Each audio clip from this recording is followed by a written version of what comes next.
Good evening, everyone. I'm Casey Bortnick. In April of 2009, Greece Police Chief Merritt Rahn left this building after a Saturday morning meeting.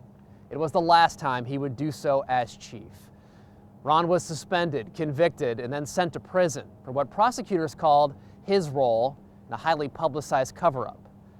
5 years later, Rahn is speaking about these events publicly for the first time. Tonight, Merritt Rahn breaks his silence. Life is so short. This was 1981.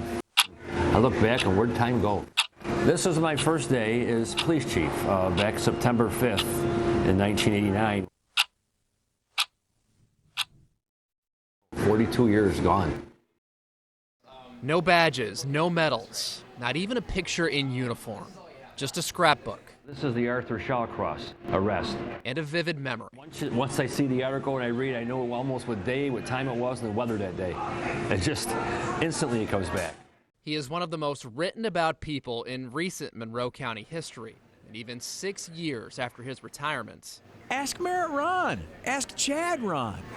the name Rahn is still very much in the public consciousness. But now that you mention it that way, there are quite a few articles and stories. Again, 99% are good, and I'm proud of that. But it's that 1% in Merritt Rahn's estimation that he may be best known for. My goal and my pledge to the residents of Greece is to take appropriate disciplinary action against anyone who has not followed the rules of our police department. He was first accused by independent investigator Joe Lazinski of tampering with evidence and forcing those under his command to lie. I had the authority to go into the police department unannounced. Accusations that turned into criminal charges in a highly publicized cover-up in the Greece Police Department. It's a scandal that cost Rahn his dream job. Greece police is the best. And a little more than 2 years of his life. Even someone who was the chief of police, he is not above the law. 28 months into a 5-year sentence, Rahn was released from prison. He spent the last 3 years trying to put the past behind him. Do you feel like you've paid your debt to society? To be honest with you, I feel I more than paid my debt to society because I got sentenced and went to jail for something I didn't do. It was during his incarceration back in 2010 that I first visited the former chief, offering him a chance to tell his side of the story. He had a lot to say then off camera. 5 years later, he decided it was time to break his silence. I like the public to know some of the things that went on behind the scene, some of the things that were said that were untrue. I just want, and a lot of people have a lot of questions, and I don't often talk about it, but I figure this is a chance to do it, and I'll do it once. According to Merritt Rahn, this whole ordeal can really be traced back to June 7th, 2008, 10:30 a.m. Nick Joseph calls me and says, I think I've been involved in an accident. I go, okay. Court records indicate Greece Police Sergeant Nick Joseph spent the previous night at a Rochester bar. After a long night out, Joseph was on his way home on Route 390. He crashed into the back of a stalled car at 2:13 a.m. He explained that he hit his head. I go, okay, where did it happen? He goes, I don't know. I says, okay, if you know where it is, call me back. He called me back about a half hour later and said it happened in Greece. He says, okay, anything more? He said, no, that was it. Then he called me back a half hour later and said he's going to the hospital. And that was the first I heard about it. Rahn had just returned from a 2-day conference in Albany the night before. Almost 12 hours after the crash, Rahn says he finally learned it was his department who responded to the scene. About 1:30 that afternoon, a sergeant called me and said, by the way, Nick Joseph was involved in an accident last night. I says, okay, what happened? He goes, nothing, there was an accident. No one was injured except him, and he left, he had a concussion. He's in the hospital. I says, okay. And that's all I knew about it. No injuries, nothing. Joseph wasn't the only person injured that night. Turns out there was someone in that stalled car, a young pregnant mother named Alexis Sharp. A fact Rahn says he didn't learn until days later when he spoke to the DA's office. I says, I won't use the language I used, but I says, no way, there's no injuries. The report, I got the report in front of me. It says 1 injury, Nick Joseph. I says, if that's the case, I don't want our police department to handle the case. I called the state police. And I asked the state police to take over the investigation. Rahn says the state police couldn't take over until they got permission from Albany. In the meantime, Rahn says he tracked down Joseph's car, which at this point had already been towed from the police department's lot. Rahn says he and Deputy Chief Bill Mackin wrote the search warrants. The search warrant was signed. We took the car and put it in a secure location. Thursday, the state police took over. I gave them the keys to their secure lot, a secure garage, and they took over the investigation. Key evidence presented at Joseph's trial was found in that Ford Fusion. Most importantly, cocaine residue on the airbag. Evidence Rahn says he helped preserve. If I had not found out where the car was on my own, wrote the search warrant, and got the car back, Nick wouldn't have been convicted, and I wouldn't have been convicted. It's sort of ironic. Joseph was convicted of DWAI, vehicular assault and perjury. But even after Joseph's trial, questions remained. Like, why didn't the sergeant at the scene, Robert Shammerhorn, take pictures, impound the vehicle, and more importantly, try to locate Nick Joseph, who, according to reports, was not at the scene when police arrived? Nearly 7 years later, Rahn still isn't sure. His wife, his girlfriends, his friends, everything was checked. Not by me, by the state police. They couldn't find out who did it, no. Again, I heard about 6 months ago that someone said some female he knew came and picked him up. Did you in any way, shape, or form obstruct that investigation? Absolutely not. And I think my prior comments and the record would show that I turned it over to the state police. On Tuesday, the accident happened Saturday morning. On Tuesday, I called the DA. Wednesday, I gave it to the state police. I asked the state police on Wednesday. Thursday, I officially gave it to the state police. There's nothing I could do or did to impede the investigation. It is what it was. The facts were there. For the independent investigator and the district attorney's office, the facts pointed to Merritt Rahn. Prosecutors believe the calls from Nick Joseph to Chief Rahn's cell were proof that Rahn not only knew about the accident, but they speculated he advised Joseph not to go to the hospital until after the drugs were out of his system. Something Rahn calls pure fiction. Got anything to say, Mr. Rahn? There was one other accusation, one of tampering. It seemed to resonate with the public. The Lisinski report referenced shredding of documents that you and two other senior members of your department were accused of destroying to impede specifically the Joseph investigation. I know this has been brought up before. This was talked about during your criminal case. I'll give you one more chance to kind of answer this question. Was there any secret weekend shredding session that happened? No. Rahn says this kind of accusation was typical of the Lisinski report, a series of isolated incidents pieced together to point at him. Rahn says he, Deputy Chief Bill Mackin, and Sergeant Brian Ball were there that morning, not to dispose of incriminating evidence in the Nick Joseph case or any other situation, but to conduct an internal investigation into a lieutenant accused of covering up public complaints against a fellow officer. And then when they called me at home that afternoon, it says, Chief, you were accused of shredding something. My first response was, I didn't shred anything. I didn't shred a thing. Deputy Chief Mackin, yes, he was shredding, but he gets reports all week, copies of reports, police reports. And all week he puts them in a basket next to his desk. All week they're copies. And when he was there that day after I went to my office, he was in his office shredding those documents. Copies of police reports that were downstairs, the originals. Because he's the deputy chief, he has to get copies of all reports. That's the shredding that was going on. So I got suspended for shredding, which I didn't do. I wasn't asked about it, other than I didn't do it. They took my shredding basket, nothing was found, and it never happened. They did try to piece together some of that in the Lisinski report. We did find that out. Were you ever at some point, worried that, hey, they're going to piece something together that might make me or my administrative staff look bad? Never. I shredded the mail that comes in during the week. It's garbage mail, trash mail. I shredded that. Any reports that I get copies of, again, we didn't want to leave them out to the public. We shredded them. But I had no worry at all. I told them, go ahead, do what you want. Following those accusations of shredding as part of an alleged cover-up in the Nick Joseph case, Rahn was suspended as Greece police chief. He never returned to his post. While alluded to in the Lisinski report and referenced during Rahn's criminal trial, nothing incriminating from Ron Shredder was ever specifically presented as evidence. Coming up, Joseph wasn't the only officer whose behavior put Rahn under a microscope. This, as no apologies, Merritt Rahn breaks his silence, continues.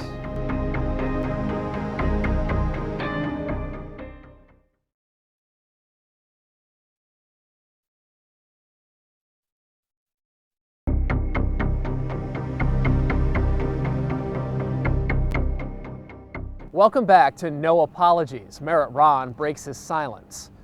Rahn's history with Gary Pignato dates back to the Rochester Police Department. And Rahn says in 2002, when he learned Pignato had applied for a job here in the town of Greece, he had a clear message for Town Supervisor John Auberger. I was, ironically, Gary Pignato's sergeant in the city. I unequivocally told Auberger, don't hire him. And he hired him anyway. Pignato, as a member of the Greece Police Department, was accused of and later convicted of coercing a woman into sex by threatening to report her for violating her parole. A second accuser claimed Pignato threatened to report her to Child Protective Services for smoking marijuana unless she agreed to have sex with him.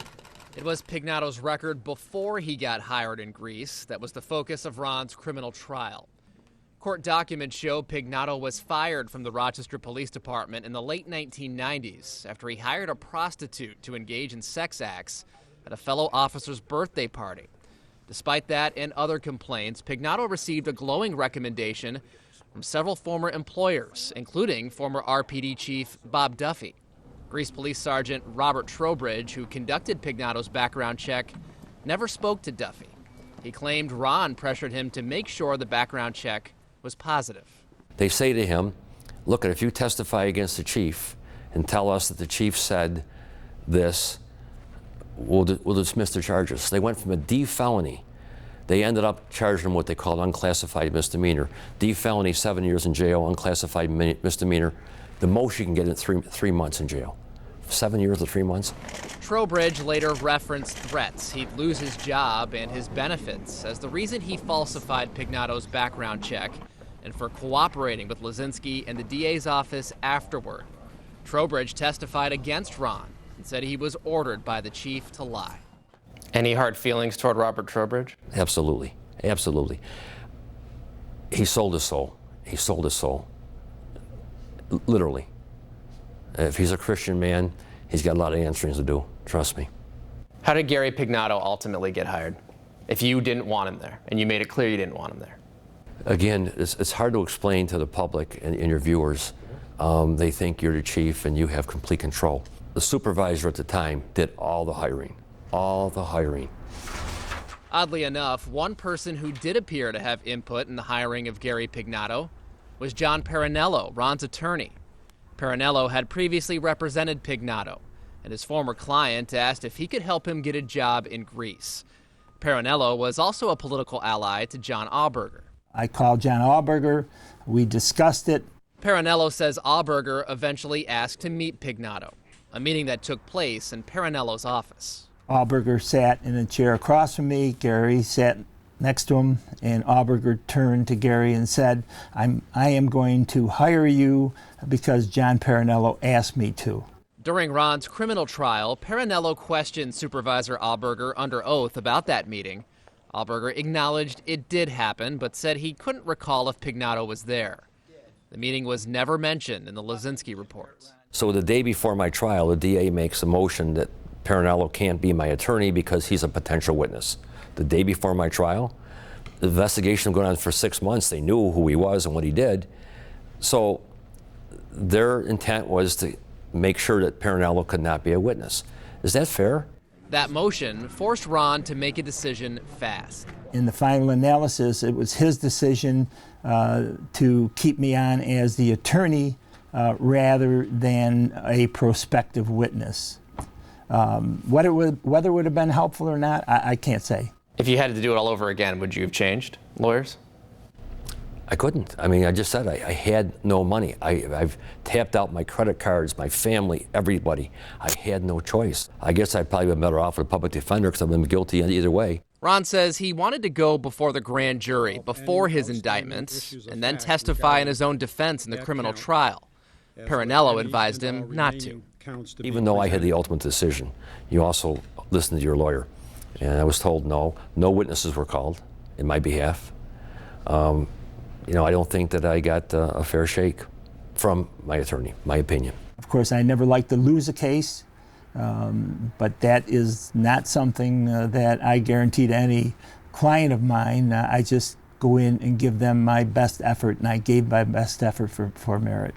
Still, as the trial played out, Rahn and his supporters were hopeful for an acquittal. That, of course, didn't happen. Criminal justice system stinks. Right. All I've got to say. In April of 2010, Rahn was found guilty of 7 charges, including tampering with public records, falsely reporting an incident, and official misconduct. A few months later, he was sentenced to 1 2/3 to 5 years in prison. The man who'd spent 40 years putting people behind bars was now an inmate. I spent about 12 months, I guess it was, at Oneida, which they unclosed, and I went down to Hudson. Hudson is a minimum security prison right near Catskill, New York. This wasn't a big jail. We were in a separate building, 14 of us. I also got respect because of my age. I was the oldest one there and the senior man, and they respected me. With that said, you were treated well. I mean, you didn't want to be there. I mean, this wasn't a fun experience for you, was it? No, it wasn't fun. You know, if you had no family, it wouldn't have been so bad. But with a family, when you got children at home, your mother, your sisters, my wife especially. It was family, Rahn said, that led him to what many of his supporters saw as a puzzling decision. In November of 2011, he went in front of the parole board.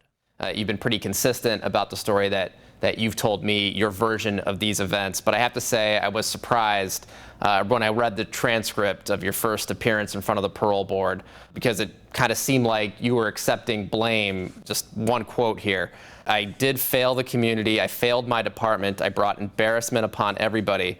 My family is devastated because of it. I truly wish I could take it back and make amends to the department and the community." Many took this as, hey, Merritt Rahn did it. He admits that he did it. How do you explain those comments? Well, first of all, if you read the comments, there's no admission there. There's no admission. Here's what happened, and true, you can believe it or not, I received a message from a former parole board member. The message says, you have to go there and you have to admit wrongdoing or you're not going to get out. I would have admitted being on the grassy knoll in Dallas. I spoke to my wife about it beforehand. I spoke to my friends. I spoke to my children. My one son, Chad, was adamant. Dad, don't say nothing. You didn't do anything, don't say nothing.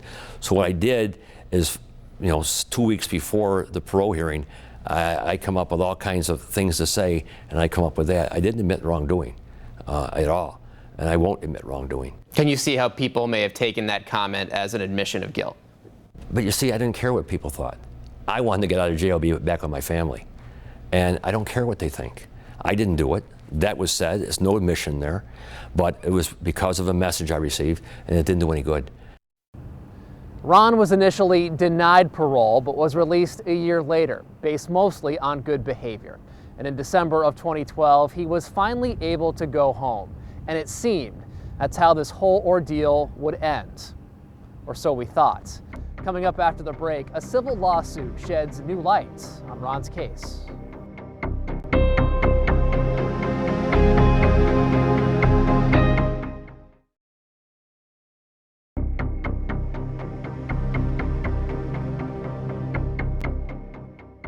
Welcome back to No Apologies. Merritt Rahn breaks his silence. In September of 2009, the 2 women who accused Gary Pignato of trying to coerce them into sex filed a civil lawsuit against Pignato, former Chief Merritt Rahn, the Greece Police Department, and the town of Greece.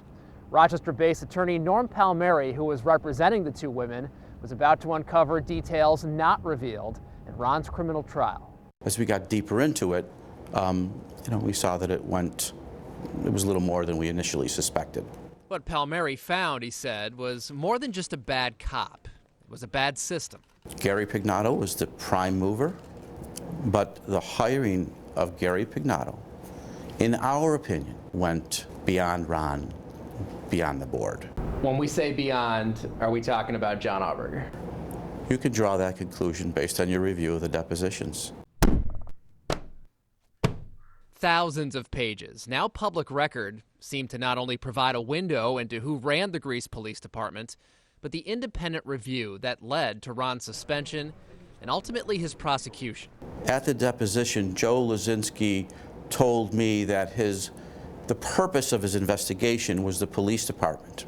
There were places, and you've read the deposition, I know, where it seemed like Joe Lazinski had the ability to go beyond the police department, but didn't. One such opportunity, Palmieri says, was that meeting in John Parinello's office between Parinello, Auberger, and Pignato. Parinello says that's when Auberger hired Pignato. In the deposition, Lazinski said he heard about the meeting, but Auberger told him it didn't happen. He said he didn't follow up with Parinello because the two had a, quote, adversarial relationship. Certainly there were some leads. That as a ace investigator, I was curious as to why they weren't followed up. And at the conclusion of the investigation, Lazinski said, quote, there is a suspicion on the part of me regarding Auberger's involvement in Pignato's hiring. Suspicions a key witness in Rahn's criminal trial may have been able to confirm. Robert Trowbridge told Palmieri that during a visit to Pignato's home as part of that background check, he noticed something odd on Pignato's refrigerator. Quote, what got my attention was a letter-sized paper with the town of Greece insignia on it. And I looked, and it had a starting date for his employment signed by our supervisor, John Auberger. And following a meeting in Auberger's office, Trowbridge told Palmieri the pressure he was feeling to falsify the background check went beyond Chief Rahn. Quote, it had to be done the exact way the supervisor wanted it. It had to be positive, or I would, there's no doubt about it, I would have been terminated. You don't know how the system works. I couldn't hire, fire, promote, or discipline. I was not allowed to. Palmieri also deposed Dr. Jay Supnick, who conducted Pignato's psychological evaluation for the Greece PD. Supnick told Palmieri he had multiple conversations with Lazinski and his investigation team. Notes turned over to the DA's office suggested Rahn pressured Supnick to give Pignato a passing grade. Supnick was angry when this account showed up in media reports. Quote, he asked me several times, did Merritt Rahn ever ask you to change your report? Did he ever intimidate you? Did he ever influence you? I told him, no, that never happened. When asked about interactions with one of Lazinski's investigators, Maynard Kosnett, Supnick summed it up this way. Quote, Rahn never told me to change the grade. Kosnett wove a story together with facts that fit Kosnett's view, in my mind. That's my opinion. Page 56 from the Lazinski deposition. He's being deposed here by Norm Palmieri. Palmieri says, at the completion of your investigation, did you assign any responsibility to John Auberger for the hiring of Gary Pignato? Lazinski says no. Palmieri says, why not? Lazinski says, it wasn't my mission. Palmieri asks, it wasn't your mission? Lazinski says, it wasn't my mission and responsibility. It was basically my marching orders to investigate the police department and all misconduct by police officers, not the administration. Palmieri asks, and those marching orders came from John Auberger. Lazinski answers, that's correct. Now, what did you take that it wasn't my mission to mean? My opinion, Lazinski's a buffoon. He had one job, and that was to find Auberger innocent of everything and make me the bad guy. It was a joke. I mean, it was a scam. Lazinski said he was paid $240,000 in base salary for his 2 years of work on the job. All of his work was turned over to the Monroe County DA's office as part of the criminal case against Rahn. But according to Sergeant Trowbridge, Lazinski's involvement didn't stop there. As part of the agreement to avoid felony charges, Trowbridge and his attorney met with Assistant DA Sandra Dorley. Trowbridge says Lazinski was not only present at the meeting, he ran it. Quote, Sandra Dorley sat at the head of the table. She asked a couple of questions, but the proffer was run by Lazinski. Quote, my attorney was concerned that he, Lazinski, would run directly back to Auberger and tell him everything that was said in the proffer. Shortly after that meeting, Trowbridge says he received a message from his union vice president, which he believes was a message from the town administration. Quote, if I brought up John Auberger from here on out, I would be terminated, and my benefits would be curtailed. Do you feel any responsibility for his actions at all? No, I would feel responsibility for being able to create the investigation and to move the department forward. For his part, John Auberger's story has remained the same since I asked him that question back in 2010. His deposition added little to clarify his alleged involvement in these events. Because he had no memory in a lot of instances. Another attorney in this case who was involved described Mr. Auberger as having quote-unquote selective amnesia, and I think you probably saw that quote. I did. Do you think that was a fair statement by the other attorney? Might be. I mean, who can tell you Hank Aaron's batting average in his first year in the game? I mean, his memory is so good with regard to that. His selective amnesia, my opinion is, He didn't tell the truth. Who do you think hired Gary Pignato? It wasn't Merritt Rahn. So why then, with so much pointing toward John Auberger, did prosecutors end their investigation with Merritt Rahn? Rahn believes it dates back to the 1990s. During his time as the Ogden and Greece police chief, he faced election fraud charges related to the handling of drug seizures, falsifying business records, official misconduct, and criminal facilitation. A grand jury refused to indict him on the 6 original charges, including 2 felonies. In 1995, Rahn also faced charges related to the theft of his service weapon. How do you know Merritt Rahn is innocent or not? A focus a newspaper cartoonist poked fun at. Well, if you bring him up and he's still breathing, he's guilty. And it was so typical. The judge dismissed the weapons charges in the interest of justice. Rahn believes the DA's office took those defeats personally, and more than a decade later saw an opportunity to settle the score. And according to Dr. Jay Supnick, the psychologist who insisted Rahn never pressured him to change his evaluation of Gary Pignato, prosecutors seemed to have blinders on. Supnick told Palmieri that when he called Dorley angry over those media reports, she promised him he'd get a chance to correct the record. Quote, she goes, "What I could do, Jay, is when I bring you on, you could testify to the truth, on the stand." And I said, okay, I'll do that. Supnick was never called to testify. People are vindictive, I understand that. But where does vindictiveness stop? Rahn says it didn't stop with him. In 2011, his son Chad, an Irondequoit police officer, was convicted of computer trespass for allegedly providing the identity of an informant in a drug case to a man who then attacked that informant. Chad Rahn was sentenced to 1 1/3 to 4 years in prison.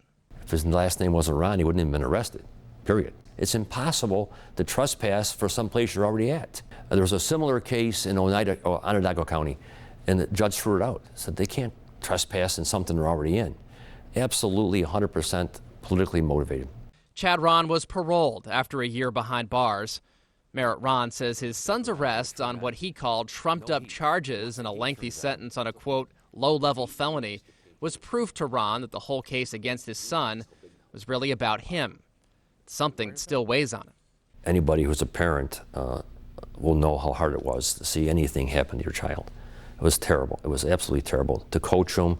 It was hard to see him convicted because I knew as a chief he wasn't guilty.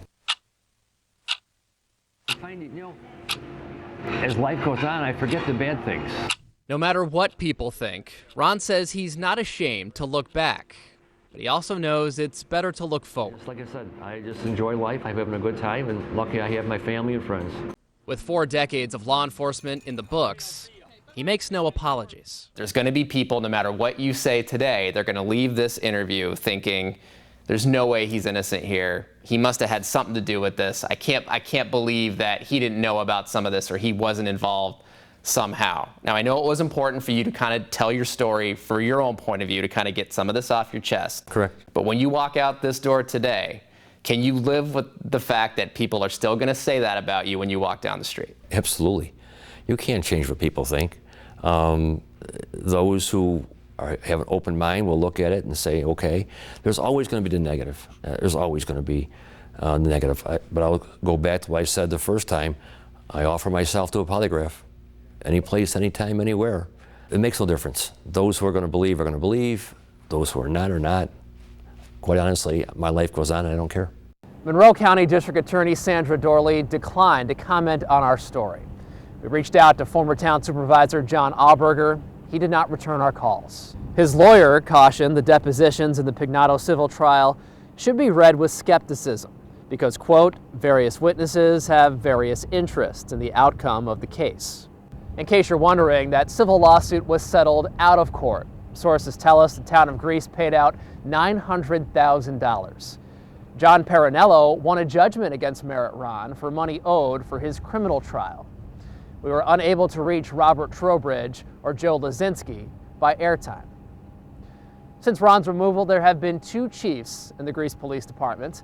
Many credit Todd Baxter with instituting positive reforms within the department. Patrick Phelan took over as chief on March 31st of 2014.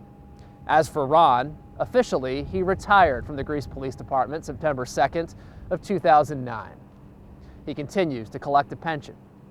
For more of my story with Merritt Rahn, including the full interview, just head to our website, twcnews.com. I'm Casey Bortnick. Thanks for watching.